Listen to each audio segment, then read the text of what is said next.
Now, I don't think I'm the only one who's wanted to call the Anointed One out on his blatant hypocrisy. Well, one man had the chance to do just that yesterday at a town hall in Iowa. Now, here is Tea Party activist Ryan Rhodes picking his bone with the president. We're talking about civility. How is your vice president calling us terrorists? Sir, look, I would like to understand that. I will explain it right now. What he did not call you guys. He said we were acting like terrorists. What he said was that for us to be willing to take the economy to the brink was irresponsible, and it was. Now, the truth of the matter is, considering what's said about me consistently. What's the second person in your administration to call the right-wing people terrorists? Well, Janet Napolitano did it first. No, that's right. Now, our own Ed Henry was on the scene. He caught up with Rhodes right after that confrontation. He said, some people say I'm Mr. Reasonable. I will never accuse him of that. The fact is, his words do not match up with his actions.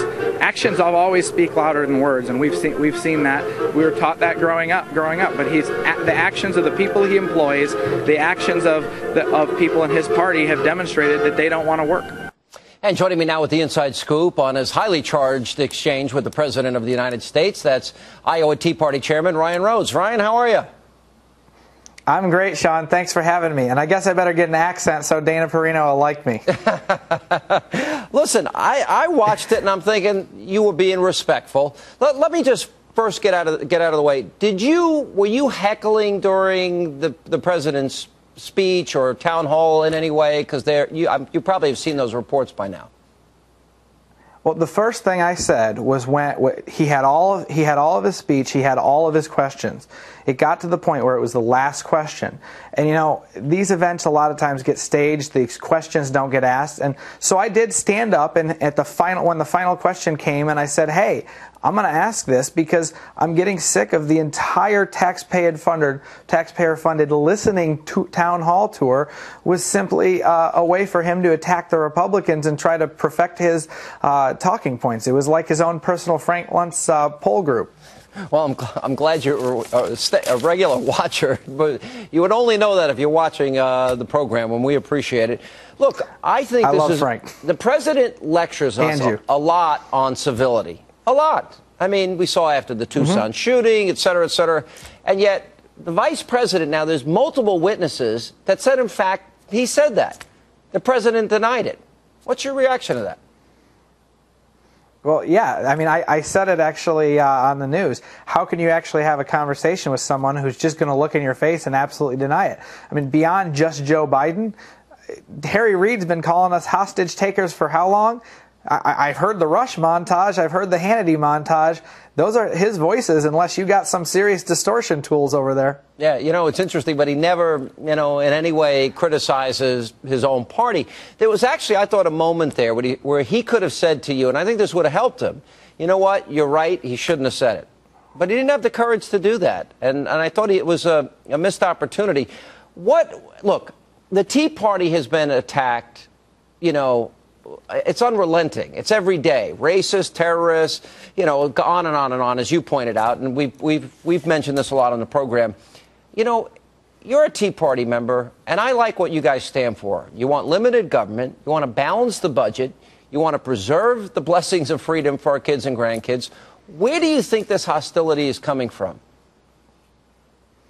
Well, look, it's coming from stuff like Barack Obama says he wants civility, he wants his nature, but then he sends his supporters out and says, you need to get in their face. Well, this is the product of it is if you want people to confront other people, then you better be ready to confront it. You're not a king. We still elected you, and we still want to hold you accountable. And if you're unwilling to go to the people or answer these questions, come on shows like yours, Sean, then you know what? It's going to take things like this. It's going to take people going out there and saying, Mr. President, I want to know what you think. All right, he could have shut the entire exchange down. Yeah, all right, he could have shut the entire exchange down by just simply saying, I disagree, and I challenge my entire party to stop this rhetoric. I think it would have been almost the equivalent of a sister soldier moment, as we call it here. You had this confrontation. It's made a lot of news, and I'm glad you did this, because I think what's been said about the Tea Party is so over the top and so obviously contrary to what he's lecturing us about. You walk away with this with what? What do you think about the president? What do you think about his answer? What, you know, has your perception, feelings about him, opinion of him changed? The beautiful thing about America is we can actually have these conversations, and as long as we do it without physically attacking somebody, you know, and going after them, we can have these and we can walk away.